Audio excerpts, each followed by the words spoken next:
شروع کرتا ہوں اللہ کے نام سے جو بڑا مہربان اور نہایت رحم کرنے والا ہے۔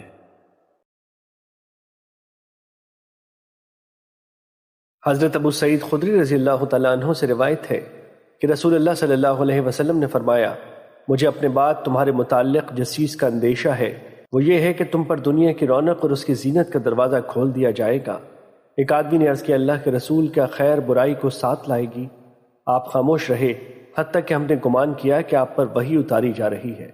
راوی بیان کرتے ہیں، پھر آپ نے اپنے چہرے مبارک سے پسینہ صاف کیا اور فرمایا، وہ سائل کہاں ہے؟ گویا آپ نے اس کی تعریف کی۔ آپ صلی اللہ علیہ وسلم نے فرمایا، خیر شر کو ساتھ نہیں لائے گی۔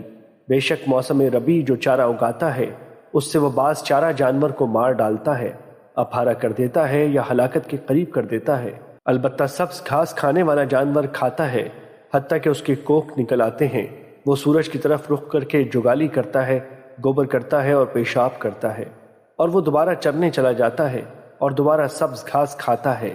یہ مال سرسبز و شاداب شیریں ہے، جس نے اسے اپنی ضرورت کے مطابق لیا اور اسے اس کے حق کے مطابق خرچ کیا تو وہ بہترین مددگار ہے، اور جس نے اسے اپنی ضرورت کے بغیر حاصل کیا تو وہ اس شخص کی طرح ہے جو کھاتا ہے لیکن سیر نہیں ہوتا، اور وہ مال روز قیامت اس کے خلاف گواہی دے گا۔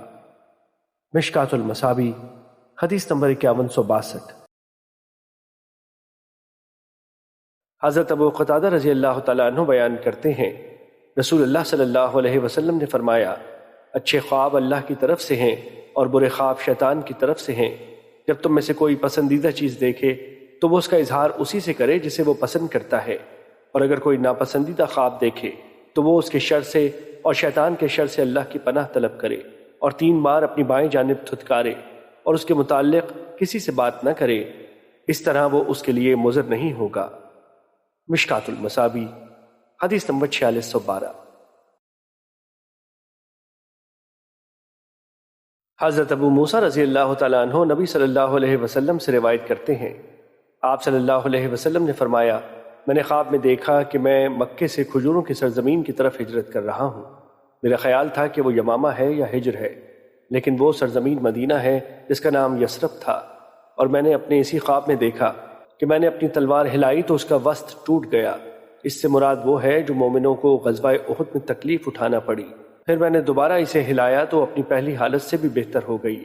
اس سے مراد وہ ہے جو اللہ تعالیٰ نے مکے کی فتح عطا فرمائی اور مومنوں کو اکٹھا کر دیا۔ مشکات المصابیح حدیث نمبر 4618۔